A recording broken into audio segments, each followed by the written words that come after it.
भारत ने एक बार फिर से यह साबित कर दिया है कि उसकी स्वदेशी तकनीक और रक्षा क्षेत्र में आत्मनिर्भरता उसे दुनिया के सबसे बड़े हथियार निर्माताओं के समकक्ष खड़ा कर रही है। हाल ही में भारत के लाइट कॉम्बैट हेलीकॉप्टर LCH प्रचंड ने तुर्की के T-129 अटैक हेलीकॉप्टर को युद्ध क्षेत्र में पूरी तरह से पीछे छोड़ दिया है। तुर्की, जिसने अपने T-129 अटैक हेलीकॉप्टर को लेकर बड़े बड़े दावे किए थे, अब उन सभी दावों के सामने भारत के LCH प्रचंड की श्रेष्ठता को स्वीकारने पर मजबूर है।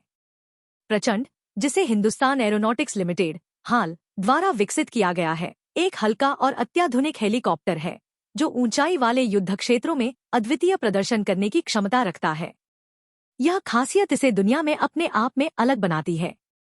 आपको बता दें कि यह हेलीकॉप्टर 21,000 फीट की सर्विस लिमिट के साथ दुनिया के सबसे ऊंचे युद्ध क्षेत्र सियाचिन ग्लेशियर पर भी काम करने में सक्षम है।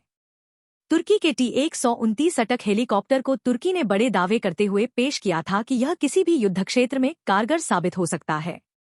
लेकिन जब इसका मुकाबला भारत के LCH प्रचंड से हुआ तो वह हर मोर्चे पर कमजोर साबित हुआ। भारत का प्रचंड न केवल तुर्की के T-129 अटैक से सस्ता है, बल्कि इसकी युद्ध क्षमता भी तुर्की के हेलीकॉप्टर से काफी ज्यादा बेहतर है। एक महत्वपूर्ण तथ्य यह है कि नाइजीरिया, जो अपने सैन्य बेड़े को उग्रवाद और आतंकवाद से निपटने के लिए सशक्त बना रहा है, अब भारत के LCH प्रचंड को अपने सैन्य बेड़े में शामिल करने की दिशा में अंतिम चरण में पहुंच चुका है। नाइजीरिया के लिए प्रचंड अब सिर्फ एक हेलीकॉप्टर नहीं, बल्कि एक ताकतवर हथियार बन सकता है, जो उसे अपने आतंकी और उग्रवादी खतरों से लड़ने में सहायता करेगा।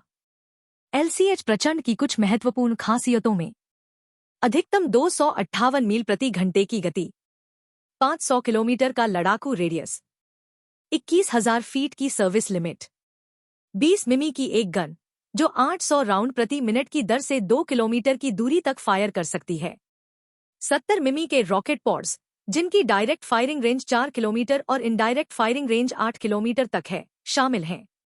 इन विशेषताओं के कारण प्रचंड ऊंचाई वाले क्षेत्रों में काम करने वाले हेलीकॉप्टरों में सबसे प्रमुख साबित हो रहा है।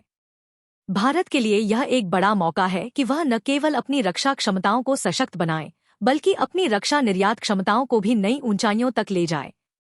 तुर्की ने T-129 अटैक को दुनिया के सबसे सक्षम कॉम्बैट हेलीकॉप्टरों में से एक बताया था, लेकिन जब इसकी तुलना भारतीय प्रचंड से की गई तो उसके दावे पूरी तरह से बेबुनियाद साबित हुए। भारत का प्रचंड तुर्की के हेलीकॉप्टर से न केवल सस्ता और ज्यादा कुशल है, बल्कि इसकी युद्ध क्षमताएं भी काफी ज्यादा बेहतर हैं। नाइजीरिया के साथ यह समझौता भारत के लिए एक महत्वपूर्ण कदम साबित होने जा रहा है। नाइजीरिया, जो आतंकवाद और उग्रवाद से लड़ने के लिए अपनी सेना को आधुनिक बना रहा है, LCH प्रचंड को अपने बेड़े में शामिल करने की दिशा में अग्रसर है। इस समझौते से यह स्पष्ट हो गया है कि प्रचंड की युद्ध क्षमता और प्रदर्शन ने नाइजीरिया को प्रभावित किया है।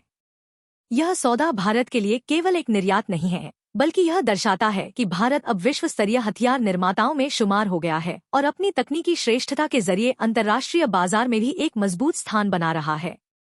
तुर्की जैसे देशों को टक्कर देते हुए भारत ने दिखा दिया है कि वह न केवल अपने लिए, बल्कि दूसरे देशों के लिए भी अत्याधुनिक सैन्य उपकरण बना सकता है।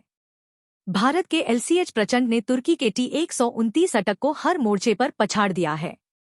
चाहे वह युद्ध क्षमता हो, प्रदर्शन हो या फिर कीमत हो, हर पहलू में प्रचंड ने अपनी श्रेष्ठता को साबित किया है। नाइजीरिया के साथ इस समझौते से भारत के रक्षा निर्यात में एक नया अध्याय जुड़ रहा है और यह दिखाता है कि भारत अब रक्षा निर्यात में किसी भी देश से पीछे नहीं है। इस विषय पर आपकी क्या राय है? कमेंट कर जरूर बताएं।